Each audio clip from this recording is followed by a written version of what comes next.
How do Veja's signs shine without physical wires? Get comfortable and watch till the end. Do you want signs this sleek? The Veja project was the perfect blend of high-end signage and tricky installation conditions. The facility was a bit older by modern standards, and so really wasn't created with signage in mind, and it certainly wasn't created with high-end signage in mind. So for multiple signs, we had to figure out tricky new ways to install and get power to the location. Um, on the exterior, this created some issues, and also on the interior, on a brick wall, this created some issues that we'll talk about in a bit. How did the design process unfold? So for this job, we worked with an architecture company that we've actually worked on a few different jobs with now. And they came to us with basically their design inspiration for Veja. And so with that, Veja's a big brand. Veja already has its branding in place. So the architect wasn't working on the branding and we weren't working on the branding. The architects helped to design their exterior and interior space.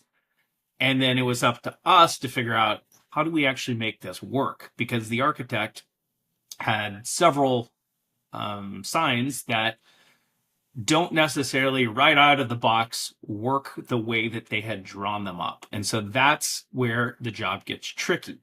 The first one was that we had a brick wall on the inside. There's no electrical behind a brick wall. So the way that we would typically handle this is that we would put a metal panel behind our sign, but on top of this brick wall. And that metal panel could be painted sort of the color of bricks. You may or may not notice this as you walk through life and see things where it looks like, oh, okay, these letters are on a little perch or on a shelf or something like that. That shelf serves an actual functional purpose. It's to carry the electrical to each one of these letters. They wouldn't let us do that. So we had to figure out a way to get our wiring to go through the grout of the bricks up to the letters. And so you'll see in our photos here that we actually carved out the grout all the way leading to the electrical in kind of like a little maze motion leading to the letters. And then after we've done our wiring, they come back, their brick expert, their mason, and put grout back over that. So that was the interior. We did multiple signs on the interior, but that was the trickiest one, was just figuring out how do we get wires to a place that doesn't have electrical. On the exterior, we had a little bit of an issue with their hanging signs. So this hanging sign, from the moment we saw their design inspirations through all the times that we visited on site, checked for power, and then put together a permit packet, we had always assumed that this hanging sign is installed right inside the property on the window facing out. Turns out the customer had always envisioned this as outside the window, but not touching the glass just outside the window.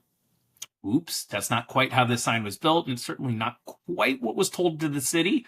However, there was enough gray area, both in the permit drawings. I mean, there was enough gray area that us and the architects perpetually looked at the exact same drawings and always thought a completely different thing, which is less common now on my jobs, but still happens, where you can have a team of people all see the same thing, and this team only sees it this way, and this team only sees it that way. Okay, well, anyway, doesn't matter. The customer wants it on the outside of this glass. This creates a problem. The sign that they had come to us designed was just on these two little wires hanging. We have had lots of high winds, lots of weather in the last few years here in Los Angeles, and all of a sudden, the outside has become a little bit of a scary place for us to just hang signs that are fairly heavy and rot with electrical right outside a glass window. Okay, doesn't matter. We've got to solve this problem. So the way that we solved it is that we still use the wires, though the wires carry the electrical and serve a little bit of a aesthetic function, they we had to then attach the letters to our glass in the back, just so that it wouldn't swing. We needed to make sure that this thing isn't going to, on a windy day, swing and break the glass. Or if someone tried to jump up, since it's right outside on the street, if someone tried to jump up, tried to swing and then hit something. So we attach it to the glass. But there's a problem when you attach anything to glass. You can see it from the inside. And this is the customers we know that is extremely cautious about how everything looks. So the way that we solved that is that we then make vinyl cutouts of each one of these letters, so that from the back side of the glass where we now install my cutouts, you don't actually see the way that I've attached it to the glass. You just see what looks like the back side of a letter, so that it's got a clean attachment look. Overall, it ended up looking great. I think the client was happy because we solved each of their issues. And more to the point, the client probably is, the end client, Veja, is probably completely unaware that all of these things were happening. Trying to make sure that it looked good, was safe, wired correctly, and all that kind of stuff. Ultimately, they show up and it just looks great and functions. What was the vibe? It was a good overall vibe. Sometimes we had disagreements.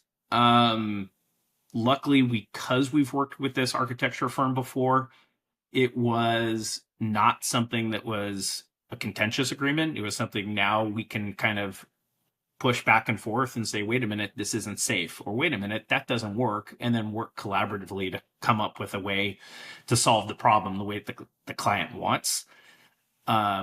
And so that, to me, is the best case scenario as far as what you want vibes wise on a project, especially a complicated project, and especially one where the client really wants something to look high end. Is you've got to be able to push back, and they've got to be able to push back on you so that they can say, I want it to look nice and perfect, because the natural inclination of any contractor, any installer, is what's my easiest way, and the client doesn't always want easiest. The client sometimes wants what's the best looking. Easy be damned, figure it out. Do we have any install stories?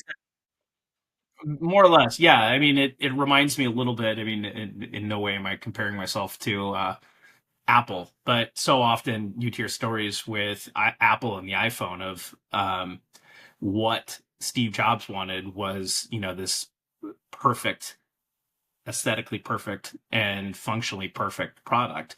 And often his engineers would tell him no, and it was just up to the engineers to then go back and figure out, all right, you got to figure this out. And that was not quite how this job felt, but there was a couple of issues on this job where it's like, oh, we better figure this thing out now.